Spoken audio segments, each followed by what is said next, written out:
it water with the sheep in the box? I don't really like having to continually explain to conservatives and liberals alike that something being even vaguely gay doesn't mean it's inherently sexual or inappropriate, especially after last year when we all had to debate over whether or not flip-flops were unacceptably sexual. But this year it seems like drag queens are the target, and even apparently intelligent and respected academics like Jordan B. Peterson seem unable to distinguish between a drag act in a gay bar doing a raunchy comedy routine and drag queen story hour. So I feel I must explain why this is a very strange situation to me and such an odd choice to act like all drag is basically the same shit, and likewise that it's in some way inappropriate for children or degenerate when it's been such a huge part of culture for so long without the modern connotations or stigmas attached, and it's caused basically no issues during that time. So let's talk about the proud Western masculine tradition of cross-dressing, shall we?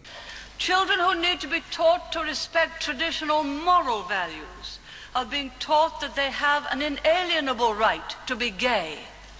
The first and most obvious point of comparison to make here is to reach for Shakespeare, arguably the greatest playwright of all time, and point out that back in the 16th century, all female roles in these great works of literature were portrayed by men, and often young boys, in what today may be considered drag, but at the time was simply considered normal, as theatres were deemed to be places of ill repute and not an acceptable place for a woman. Likewise, women who did perform in some fashion were considered of low morals, sexually promiscuous and unsavoury characters, or, in other words, drag mostly exists because patriarchal straight people were upset about women having positions of prominence, and now those same kinds of people are getting mad at the direct consequences of that decision. These roles, of course, included both the romantic leads and the comedy relief characters. In Romeo and Juliet, for example, both the titular Juliet, about whom much is said and alluded to regarding her beauty and sexuality, and also the nurse, who primarily exists to make sex jokes and act as a mother figure to Juliet, would have been portrayed by men in drag. You may be seeing some of the origins of the pantomime dame here, but more on that later. Likewise, the tradition of men portraying female characters for both serious and comedic roles is not unique to Shakespeare.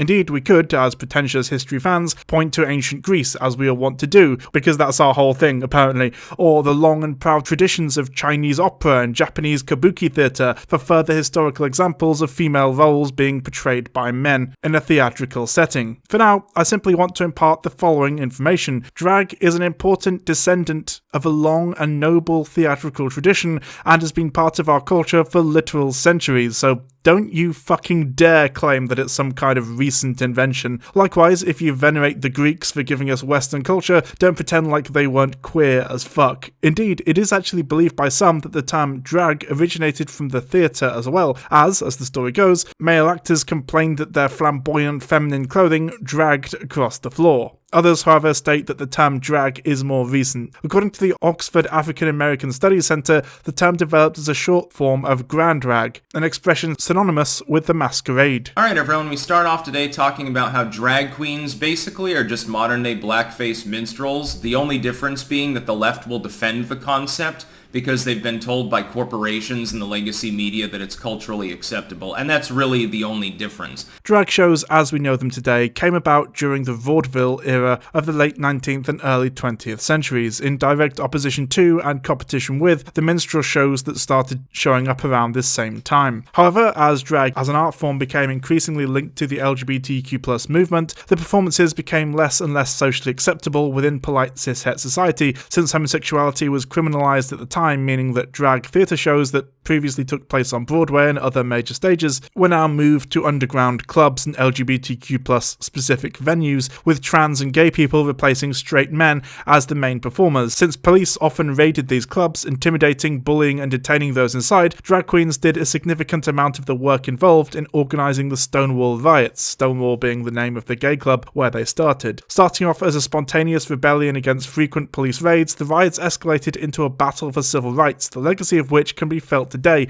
and for that we have a lot to thank drag queens. As the LGBTQ+ community became more accepted within society, slowly drag returned to the mainstream, but is still much maligned in conservative and anti-LGBTQ+ spaces as degenerate and unacceptable to be performed around children, and we've heard that before now, haven't we? It's literally just the cultural Marxism conspiracy theory, but tailored towards anti-LGBTQ+ audiences. Honestly, in my opinion, the people pushing this narrative are the exact same people who preferred minstrel shows over drag in the early 1900s. Unlike the earlier versions of the craft mentioned in the previous section, rather than dressing as women and accurately portraying and embodying womanhood in the same way, for example, a trans woman does, because, yeah, no shit, a trans woman is just a kind of woman, modern drag queens' image represents an exaggeration of womanhood, a flamboyant deconstruction and celebration of gender and the gender binary, as can be seen by, well, the excess, the enormous and exaggerated hair, makeup, and especially clothing, including sparkly gowns and full-on costumes. In this way, it's hardly a stretch to imagine them being able to entertain adults with raunchy and subversive critiques and blurred lines between gender, and also, in another context, be able to entertain children. As when it comes down to it, kids love bright colours and over-the-top styles. A drag queen to a child is like a different kind of clown or magical creature. Have you ever seen a kids' TV show? Honestly, drag queens wouldn't be out of place in them, and indeed, some kids' characters have been explicitly inspired by or based on famous drag queens, probably most famously Ursula in The Little Mermaid, and for us British people, the ancient tradition of the pantomime dame, a favourite among children for literally centuries. I got the sausages, man! Oh, good. Are they fresh? Are they fresh? Oh, Yeah, they are a bit perky.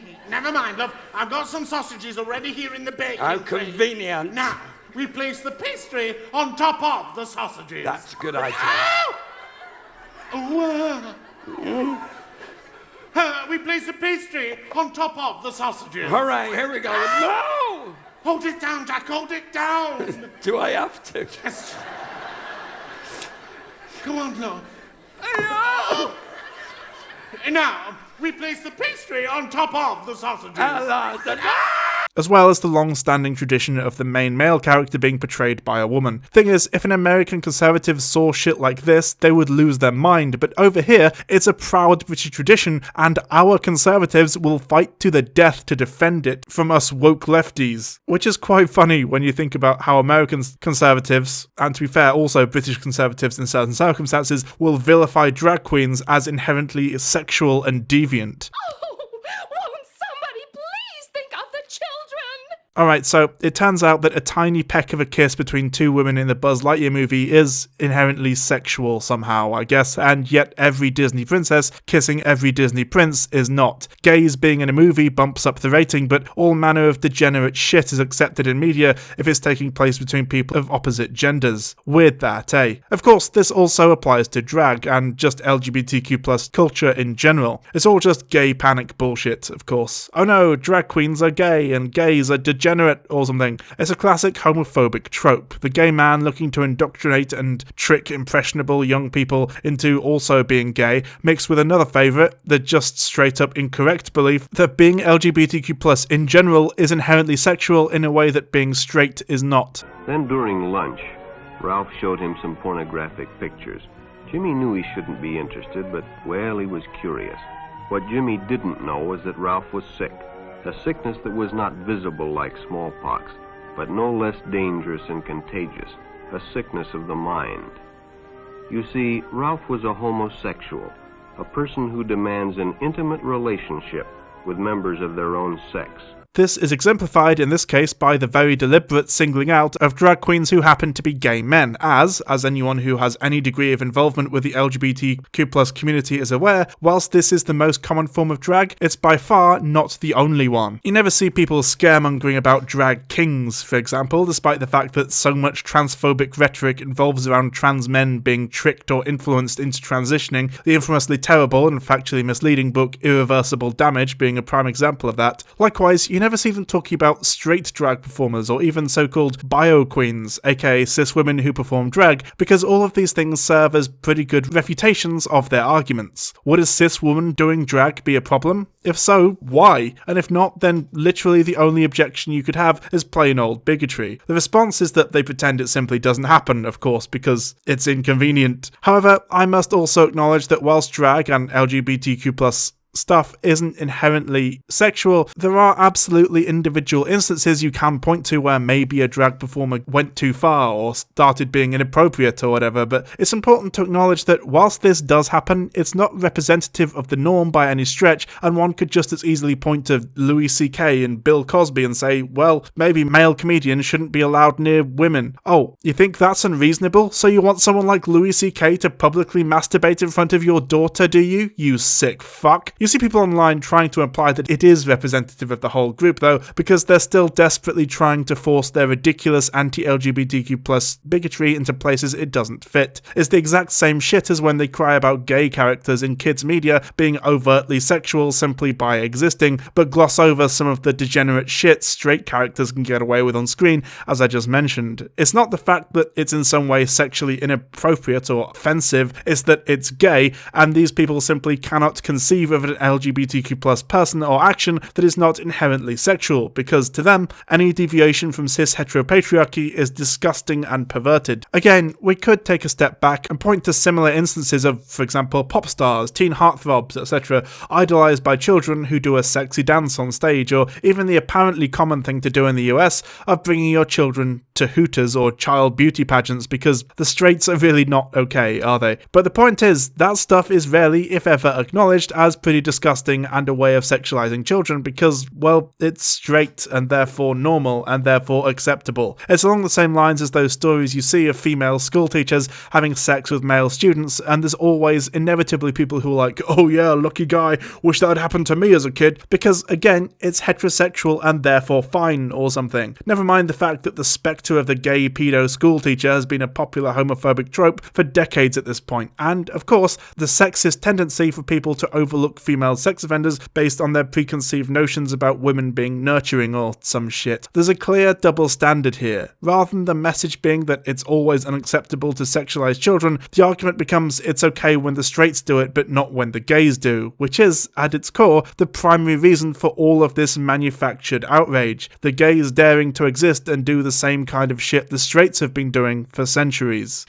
Children who need to be taught to respect traditional moral values are being taught that they have an inalienable right to be gay.